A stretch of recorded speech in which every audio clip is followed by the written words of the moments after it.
Iya, Shalom. Selamat berjumpa. Kita sedang belajar bersama dengan ruang belajar bersama tentang kehidupan berkeluarga.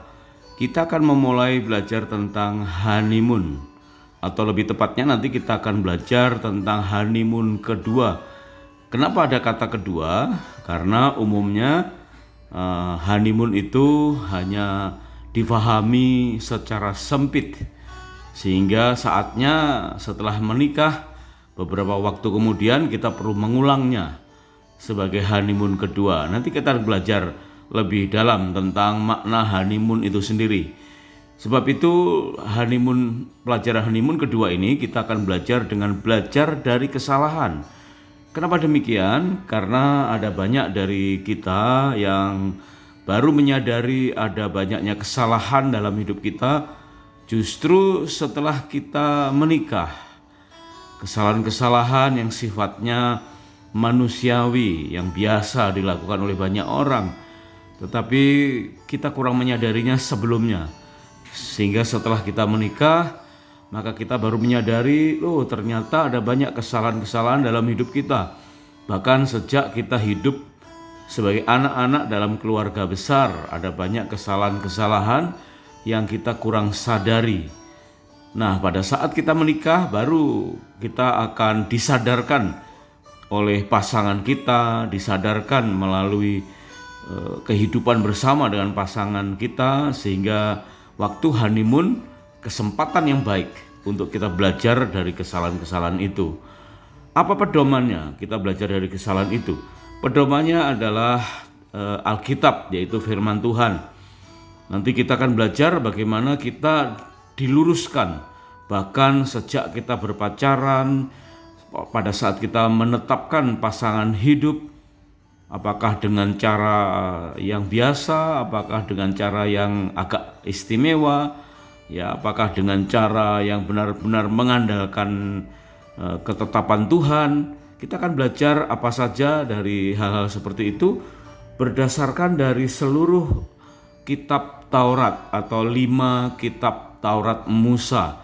Kita akan belajar dari perikop ini tentang dari kitab Kejadian. Nah, bagian-bagian mana dari kitab Kejadian yang mengandung keteladanan dari Tuhan Yesus. Jadi Tuhan Yesus ini adalah Allah yang menjelma menjadi manusia, yang dalam kapasitasnya sebagai manusia dia tidak sempat menikah. Nanti dia akan menikah dengan gerejanya yang am. Dia sebagai mempelai laki-laki dan gerejanya sebagai mempelai wanitanya Allah. Nah, sebab itu Tuhan Yesus memberikan contoh dalam kehidupan nyata bagaimana dia hidup sebagai manusia biasa, tetapi dia memberikan hikmat penuh dengan pewahyuan untuk meneladani apa yang ada di dalam kitab Taurat sesuai dengan kehidupan Tuhan Yesus. Dan nanti hikmat dari Tuhan juga akan melalui Paulus, salah satu rasul yang tidak langsung dimuridkan oleh Tuhan Yesus, tetapi dia mempunyai pengertian tentang makna kehidupan dalam pernikahan. Nah, pelajaran kita ini terutama adalah kita ambil dari kitab Ulangan 24 ayat yang kelima terlebih dahulu. Kita akan membaca dari Alkitab terjemahan baru edisi yang kedua. Mungkin di tangan kita ada Alkitab terjemahan baru edisi yang pertama. Jadi kita akan selaraskan antara Alkitab terjemahan baru edisi pertama dan Alkitab edisi terjemahan baru edisi yang kedua. Kitab Ulangan pasal yang ke-24 ayat yang kelima berbicara tentang apabila seorang laki-laki. Di dalam Alkitab terjemahan baru edisi 1 disebutkan seseorang. Jadi di situ memang agak rancu karena disebutkan hanya seseorang. Bisa seorang laki-laki, bisa seorang perempuan.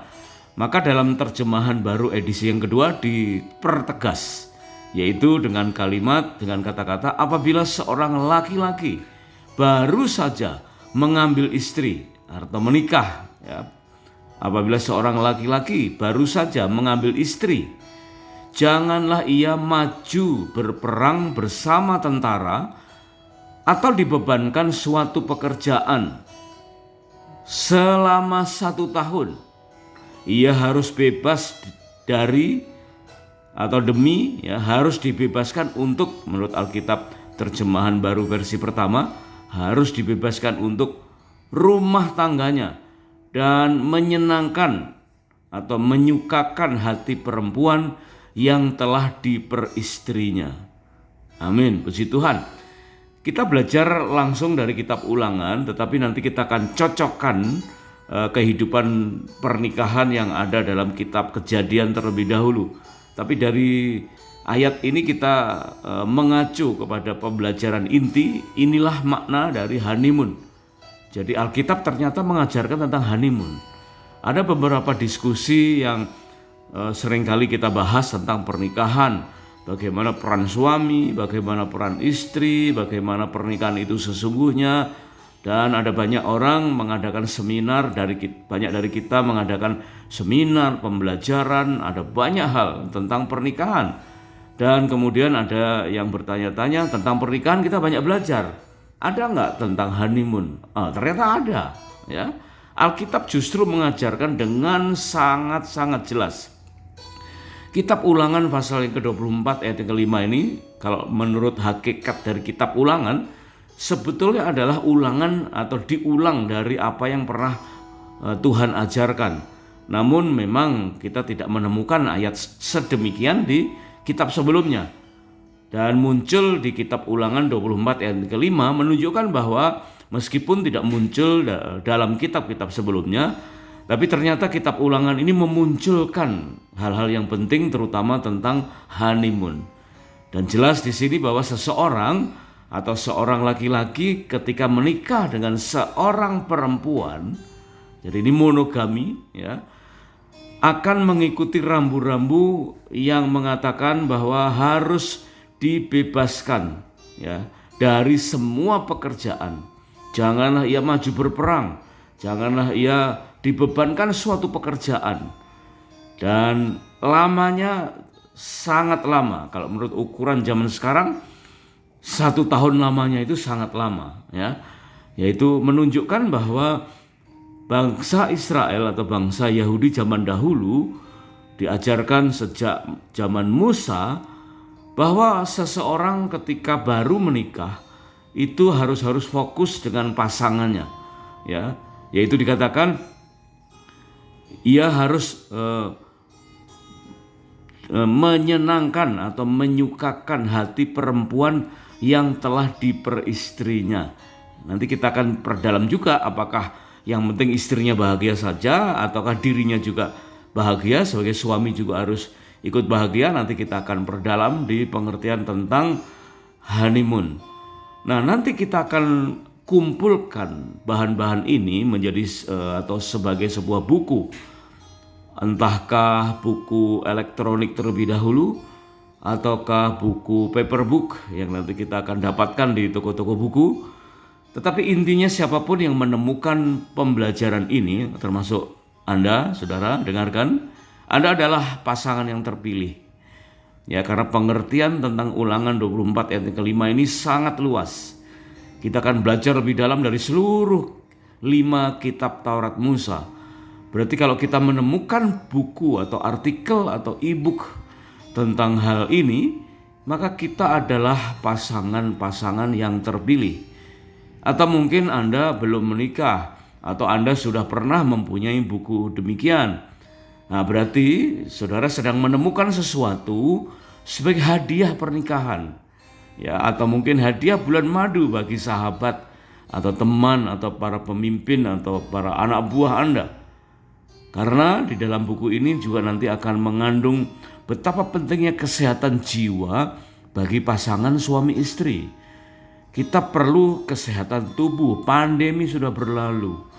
Betapa kesehatan tubuh itu sangat penting dan kita sudah melampaui masa-masa seperti itu. Maka kita berlanjut pelajaran kita, bukan sekedar kesehatan tubuh semata, tetapi kita harus mendapatkan kesehatan secara jiwa. Dan pasti tentu roh kita harus sempurna dan utuh, ya harus sehat. Tetapi kesehatan jiwa itu bukan hanya kita pelajari secara pribadi, tetapi kesehatan jiwa yang kita dapatkan bersama dengan pasangan kita sebagai suami dan sebagai istri. Karena targetnya adalah menghasilkan dimensi keintiman baru. Jadi melalui honeymoon nanti kita akan mendapatkan kesehatan jiwa bagi pasangan suami istri yang akan menghasilkan dimensi keintiman yang baru. Mungkin sebelum honeymoon atau sebelum menemukan buku ini atau sebelum menemukan artikel ini, Anda berpendapat nggak ada masalah dengan keintiman dengan pasangan. Oke, baik. Memang selama ini kita merasa ya dalam tanda petik tidak bermasalah dengan keintiman kita. Tetapi buku ini menyingkapkan berbagai hal yang menunjukkan bahwa keintiman itu tidak mudah untuk diraih tanpa kita menyadari kekurangan kita. Jadi baiklah kita belajar dari kesalahan-kesalahan itu dan kita akan membuka atau menyingkapkan keteladanan dari seluruh kitab Taurat Musa atau 5 kitab Taurat Musa yang selaras dengan keteladanan Tuhan Yesus. Nah, sekarang kita akan masuk ke dalam kitab Kejadian. Di dalam Kejadian pasal yang pertama disebutkan tentang makna atau awal mula dari hubungan suami istri. Kemudian kejadian yang ketiga terjadi kejatuhan dalam dosa. Nah, kejadian pasal ketiga inilah maka kita bisa mendapatkan pengertian tentang makna honeymoon atau makna pembenahan atau penyempurnaan kembali pernikahan. Ya, tentu dengan pasangan yang sama, Saudara. Ya, kita berbicara di sini adalah pasangan monogami. Ya, pasangan yang tetap sama, tetapi Tuhan memulihkan melalui beberapa event. Ya, beberapa kejadian. Meskipun pernah mengalami jatuh dalam dosa, tetapi betapa hebatnya Allah kita. Di dalam Kejadian 3 yang ke-21 dikatakan Tuhan Allah membuat jubah kulit. Menurut Alkitab terjemahan baru versi 1 dikatakan pakaian dari kulit binatang. Nah, jadi ini menyempurnakan pengertian kita ya. Alkitab di tangan kita mungkin kita baca sebagai pakaian dari kulit binatang. Tetapi disempurnakan dalam terjemahan baru versi yang kedua disebutkan Tuhan Allah membuat jubah kulit, jelas bukan sekedar pakaian, tapi jubah ya. Jubah kulit binatang. Ya, dari binatang tentu. Untuk Adam dan untuk istrinya. Nah, berarti kalau untuk Adam itu jas pernikahan, kira-kira seperti itu ya. Jubah kulit untuk pernikahan. Dan untuk istrinya tentu mungkin ini berupa gaun ya, gaun pernikahan yang mahal.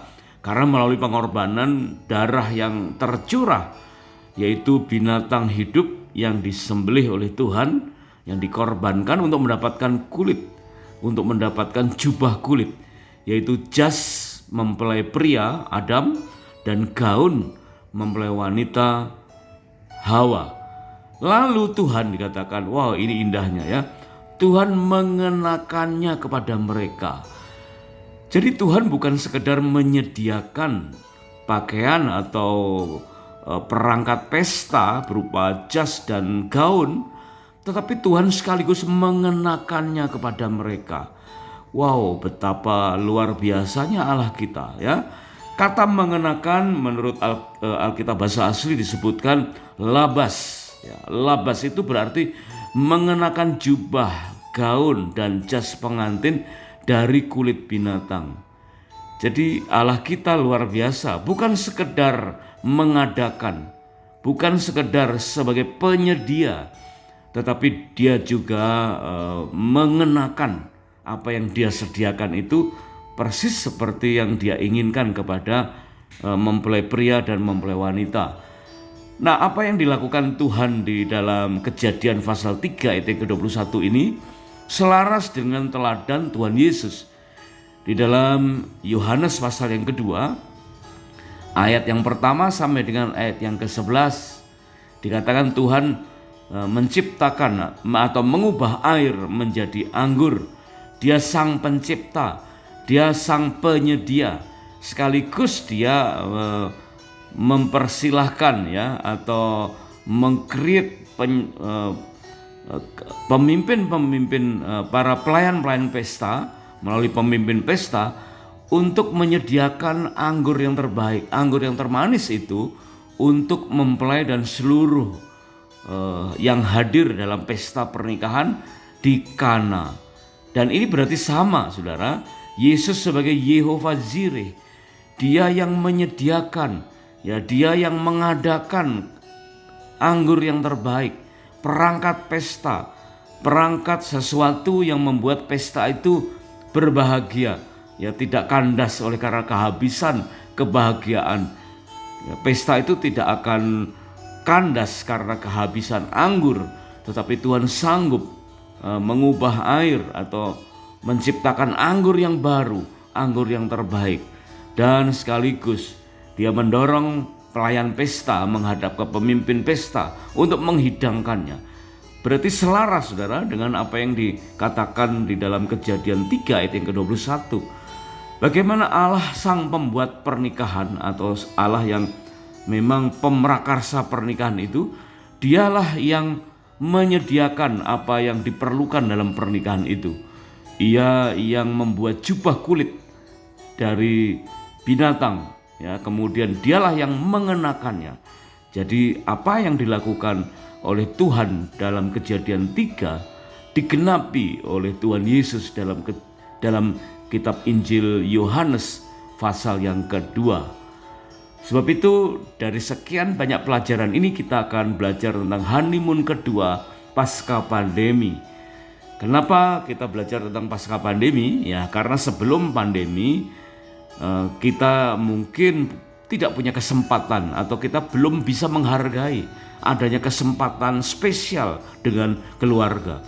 Dengan adanya pandemi kita bisa berkumpul dengan pasangan, dengan keluarga, sehingga di saat inilah kita bisa menghargai, ya, pentingnya kebersamaan dengan pasangan, pentingnya kebersamaan dengan keluarga. Sehingga masa honeymoon merupakan masa yang spesial, yang harus kita ciptakan ulang meskipun sudah lama pandemi berlalu. Masa honeymoon yang spesial dengan hati yang terbuka untuk kesempatan, ya, tentu dengan rendah hati, ya, menguliti kelemahan dalam berkeluarga. Tentu kita semua punya keunggulan, punya kehebatan dalam pelajaran untuk membangun rumah tangga. Tetapi di sini kita disadarkan dengan rendah hati. Kita harus rela untuk dikuliti, ya, kelemahan-kelemahan dalam berkeluarga. Adanya kelalaian pola bergereja dan menegur kesalahan di dunia kerja. Jadi berawal dari keluarga, maka akhirnya juga mengalir kepada koreksi waktu kita bergereja, karena sangat penting, saudara, apa yang terjadi di gereja akan berpengaruh di rumah tangga kita dan sebaliknya. Demikian juga apa yang terjadi dalam dunia kerja, ya, suasana itu akan kita bawa pulang dalam rumah tangga kita. Sehingga kalau rumah tangga kita kuat, rumah tangga kita harmonis, rumah tangga kita selaras dengan firman Tuhan, maka kita akan mudah, dengarkan ini, ya, kita akan mudah untuk membawa keharmonisan dalam rumah tangga itu dalam pola bergereja dan di dunia kerja.